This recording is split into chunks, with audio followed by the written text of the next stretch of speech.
the cold's here. I got my coffee. You got your coffee? Okay. Because it's the 26th of November, day after Thanksgiving, Black Friday.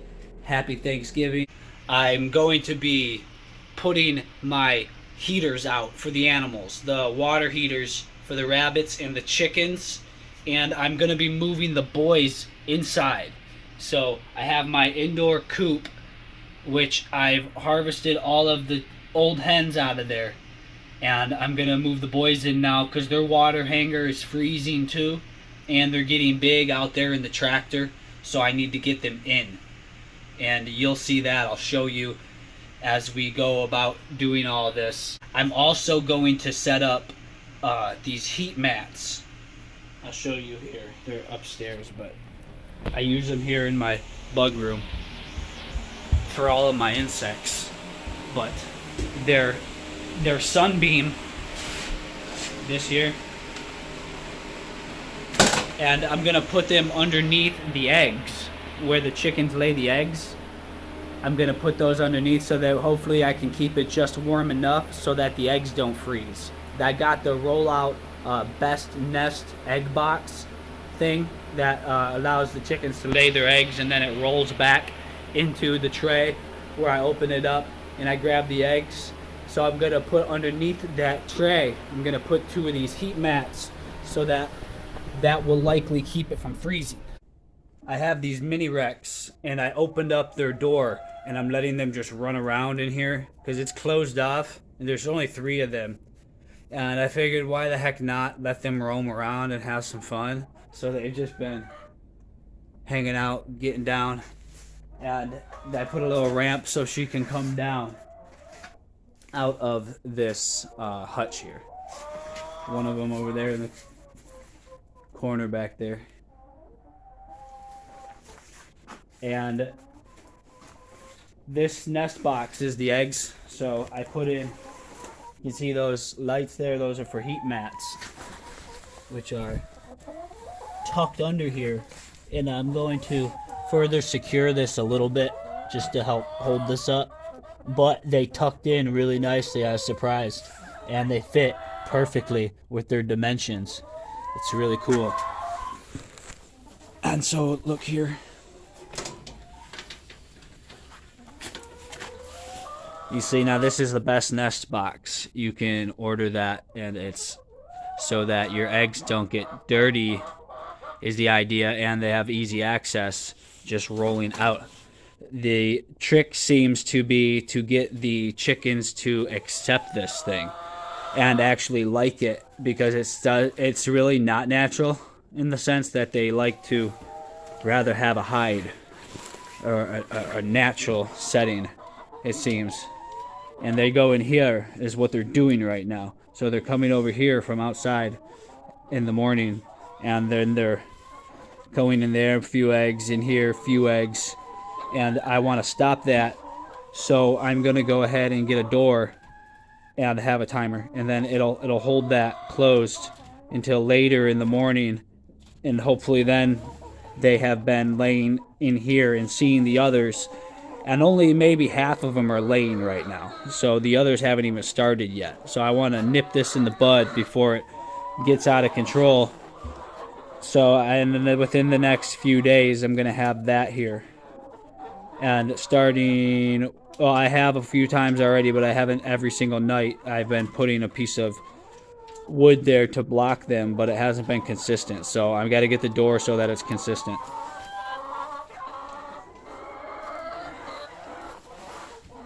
And then they jump out like this, which I got to stop that too, which means I got to go ahead and just close this at night, because that's what they're doing, is they're jumping up on here and then jumping off.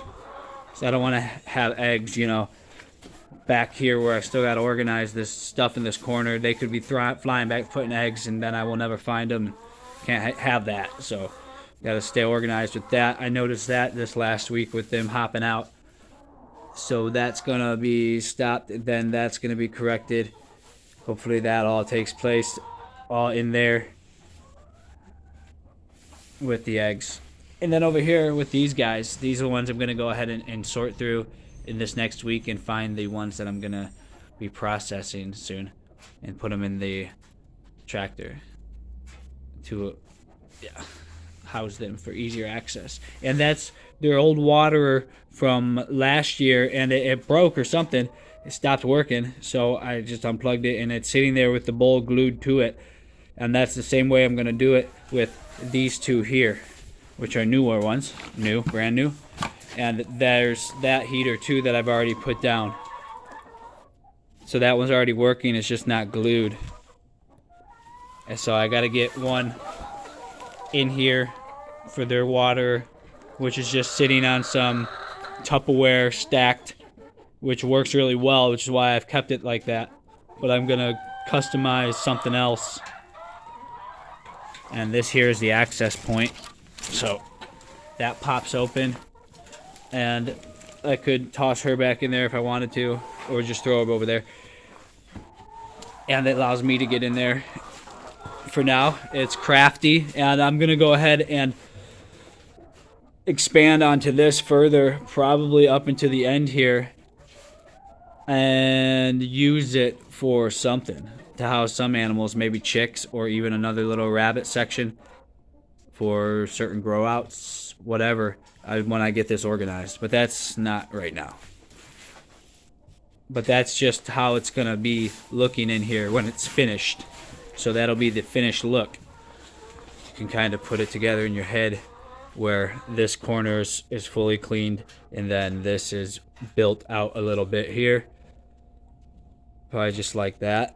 And maybe save myself just a little access and some shelf space with the door able to open. So you need that little access.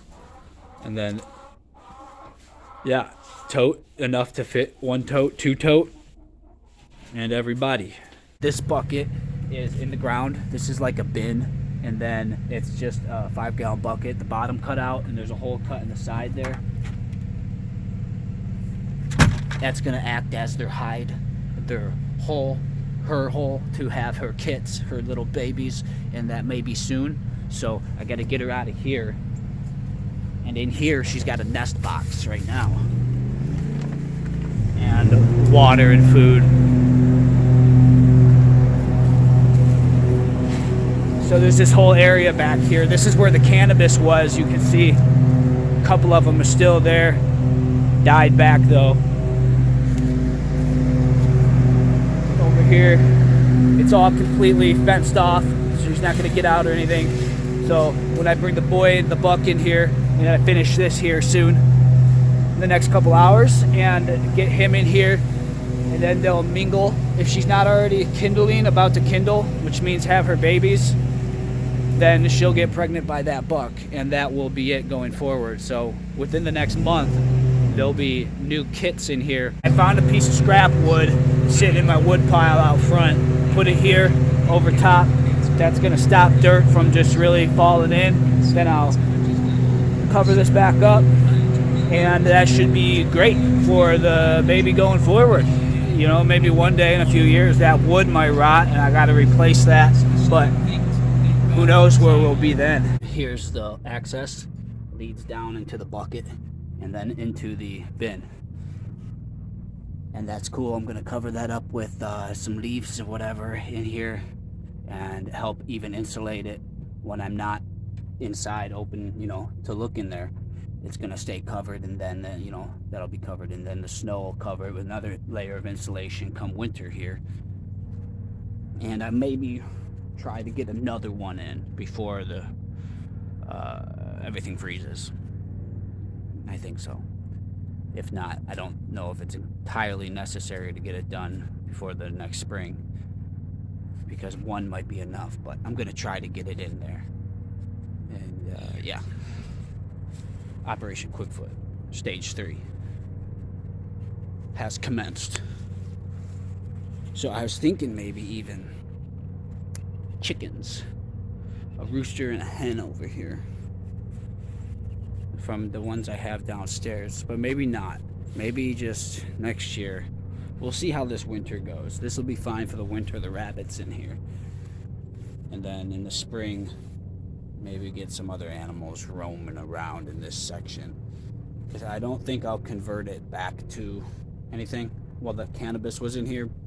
There was a few greens growing in here, but that's okay. This area can be for animals.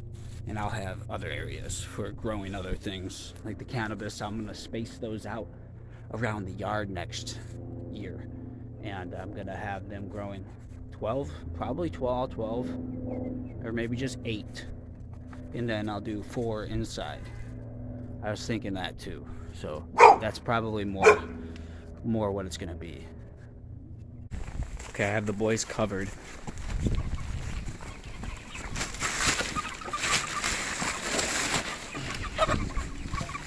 Just kind of sits underneath here like this.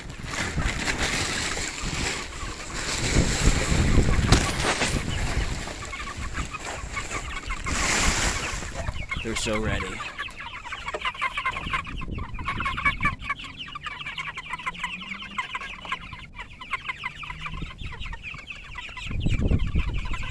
Yep, definitely ready. Bring them in.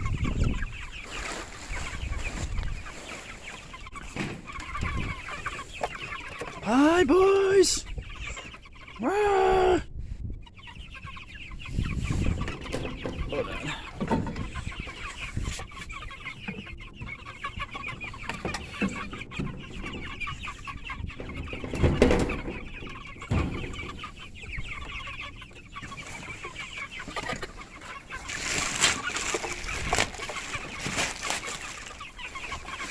Try not to rip our tarp here.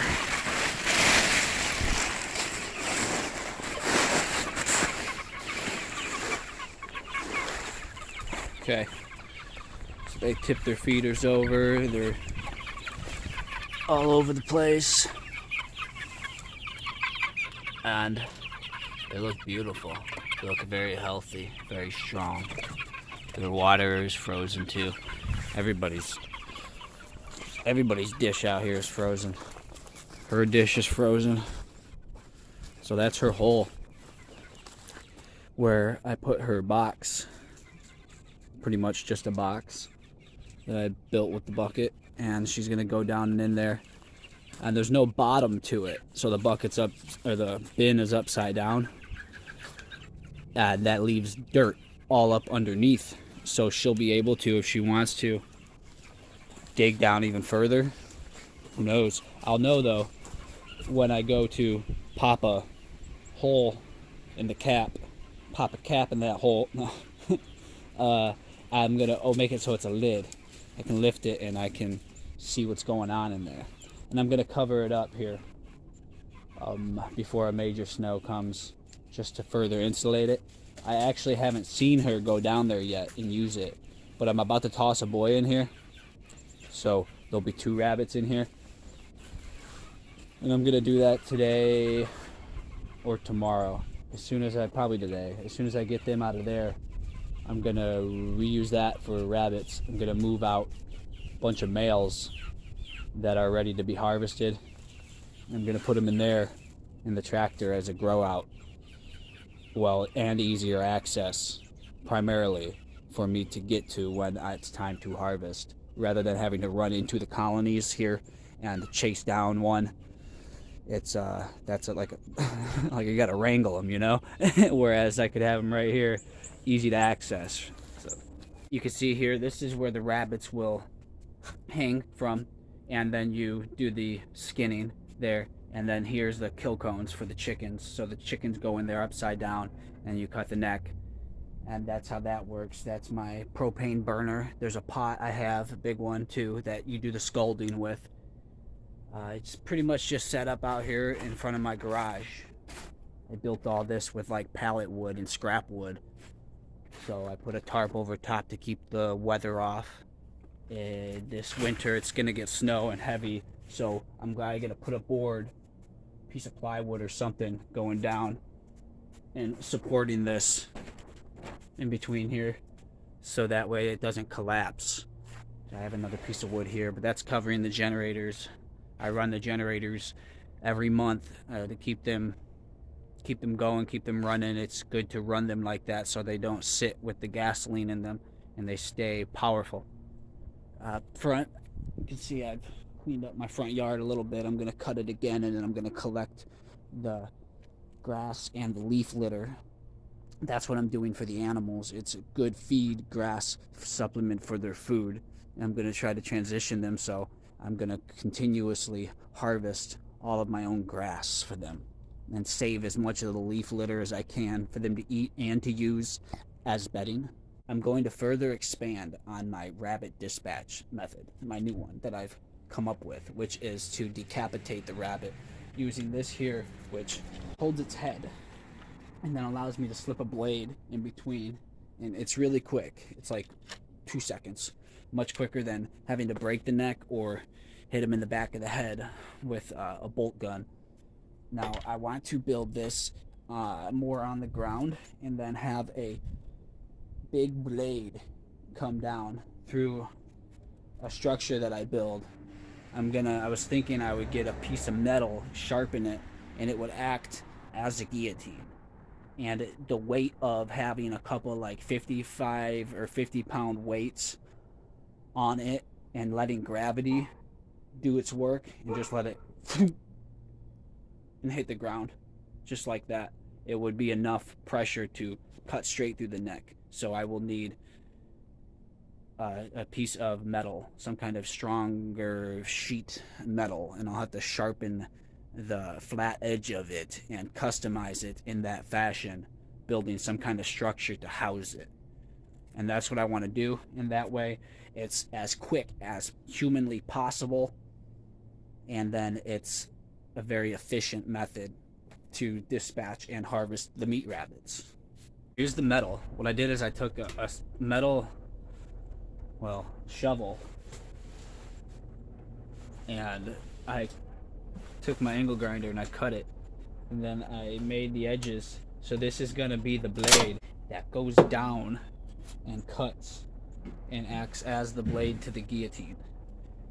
I'm gonna go ahead and put a few holes in it, and I'll have to sharpen it, and then I'll put a piece of wood on both sides to act as like a frame to house it, and then it will slide between another wood frame that I'm gonna build. In the grow room, I'm organizing things, and I'm moving some cannabis and rotating them, and I squirted them down with some neem oil. I noticed a little bit of that powdery mildew, and I think it came from all the stuff hanging through the house that was from outside, because it got powdery mildew on it out there this season that just passed. So I got to manage that, and seems like that's probably just going to be here to stay. So it'll be fine if I can keep it managed with the neem oil there. Here's all my greens, and pepper plants are actually growing really nice, and I'm eating them. Pretty much every day now because I got enough.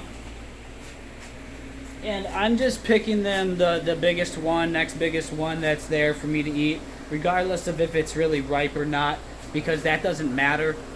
It only matters as far as like taste goes and maybe the seed quality, but you can eat that at any stage. The pepper is good to eat. The taste may be a little different because it's not as ripe yet, but that's okay because I think they taste great.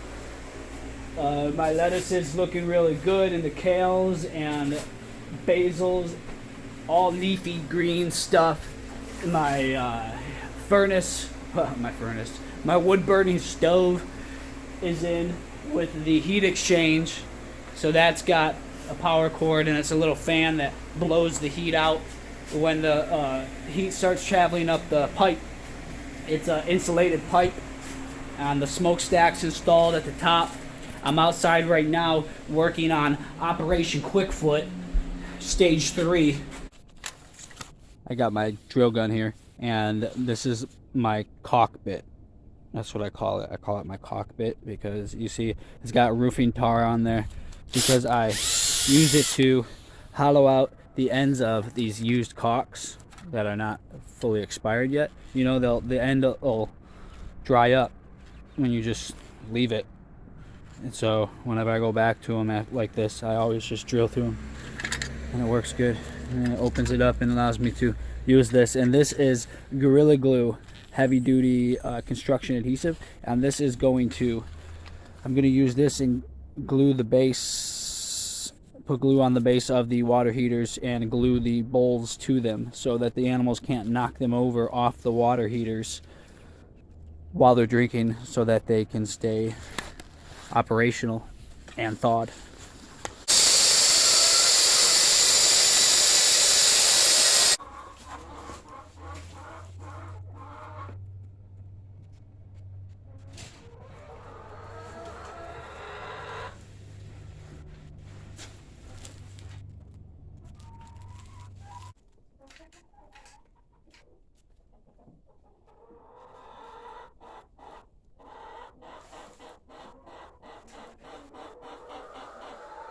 Whoa.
Baby.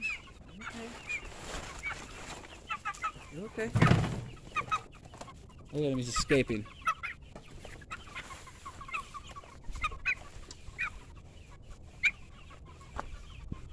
Wah wah wah. Wah wah wah wah wah. Wah wah wah wah wah wah wah wah.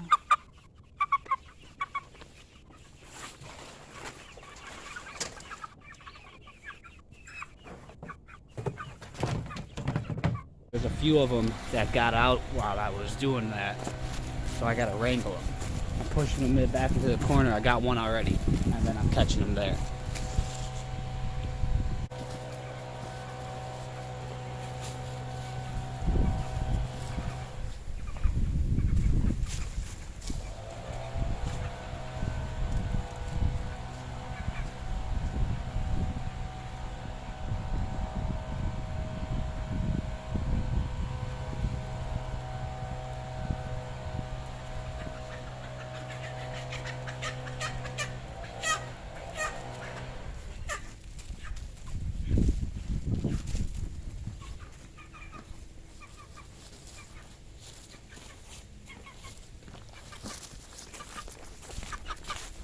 Say it's okay. It's okay, 'cause Papa loves you. Right?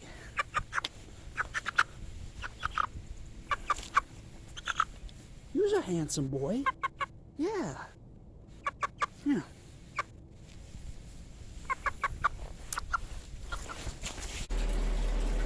And this is my indoor coop. This is my aviary where I'm going to grow out the roosters. And I had this with my hens that I originally started with down here because I had an issue with the rooster originally making noise, so I had to bring them in. And now I have this built, and it's under a vacuum, so it's custom in the way that it keeps the air in and keeps it under a vacuum so that no dust leaves this area, and it stays with airflow just by pulling in air through cracks and seams where air may flow, and then it pushes it outside. So I also have a couple of box fan custom made air filters that also run in here to filter the air outside of this aviary here. Like I call it an aviary. I'm getting ready to clean it up and just neaten it up a little bit in there because, you know, they all just came out. So now I got the opportunity to get in there real good and get it ready, take all that up and put it in the compost pile. And then I'm gonna freshen this up and bring the boys down.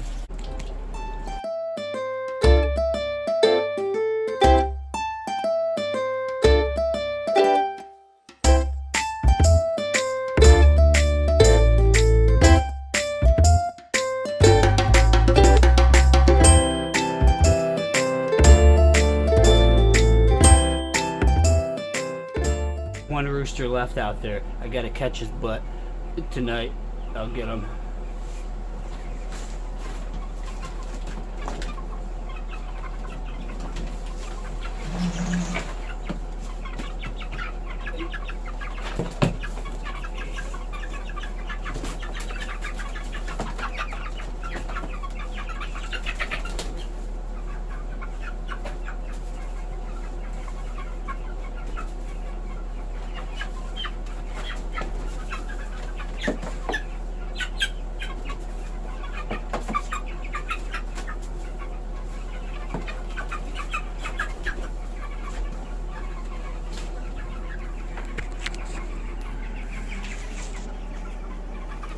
So there's the boys.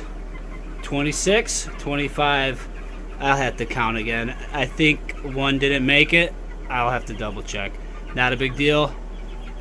I mean, it is a big deal, but we got our babies. They're tucked away. Right here, that's where the water dish is gonna sit, and then that's their food feeder. There's the fan. There's their light. I'll point that light, position it back down towards them, give them more light. And it's on a timer, so it's right there.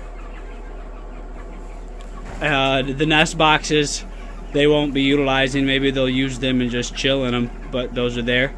So when I get another round of hens down here, if I ever do, which I probably won't with hens, this room down here is probably just going to cycle through these grow outs as I continue to do these in batches of 26.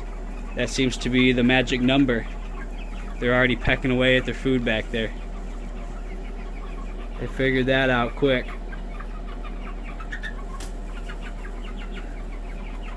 So, typically this isn't the type of space you want to keep a bunch of birds, but because they're just being raised till they're old enough for processing, it's not that big of a deal. They're very well kept. And I even have grass and the leaf litter that I'm going to bring down here in the bins. Let me show you how I fill my animals' water bowls. So a lot of people would have just a hose and they would just, you know, refill with their hose water, but my animals get really clean water, so they get the Pro Pure, the Berkey, the gravity fed filtered water. And I got these 28 ounce blender bottles, 14 of them down here. And I'm going through about 20 of them a day right now because we got so many animals out there. And that's just how I do it. And then I pour it up into their bowls. Pretty simple. And it's pretty cool. And that way they get to be fed right. Well, you know, they get watered properly. I got these plastic bins that I use for my roaches because I have a roach business where I sell insects. And I didn't need these ones anymore. So what I did is I popped out the screens that were here because I cut these holes. I'm going to let my roosters eat this. And these are going to be feeders with grass and leaf litter. So we have some natural, organic, you know, plant-based feed for them to finish their grow out. It's evening and it's around 5 o'clock. I'm going to get ready to make some dinner. I got the boys out. And now I'm going to clean this up. I'll move it and then I'll rake up and I'll get it ready for the rabbits. I'll move 4 or 5 or maybe even 6 of the males that are ready, that are full grown and are ready for harvest. Get those and put some meat away so I'm not doing it as often here in the winter. It's cold. The preparation takes a little longer. Check out the girls, huh? How the rabbits too, how they all hang out, and the rabbits have a lot of holes down in there, some babies. I saw one the other day, so it's out now. I think there should be more, but I only saw one. And up here is a door I'm gonna put in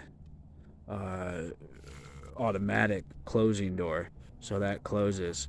I'm going to attach this heater to this lid as like a base, because it doesn't really have a bottom. And if it's sitting on this, it'll rest better inside the coop there. And then I may even put it on top of something and secure it even more, just to give it a little height for the chickens so they're not dipping down so far.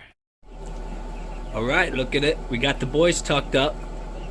They got that there is their bin full of grass and leaf litter, so they'll be able to chew on that as they drink their water and eat their food until harvest day.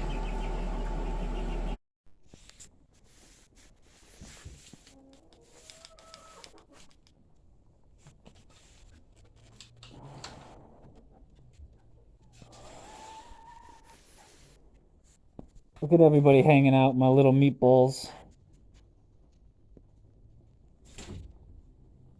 I'm gonna go in there and show you guys the babies. There's a bunch back there. Emma, you stay out right now.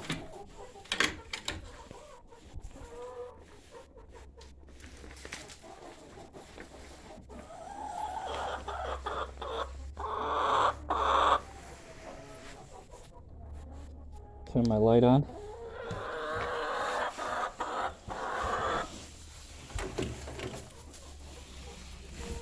Yeah, come out of there.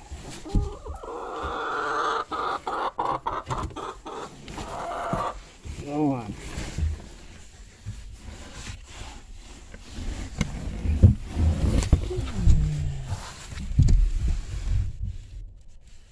Okay, let's see right here.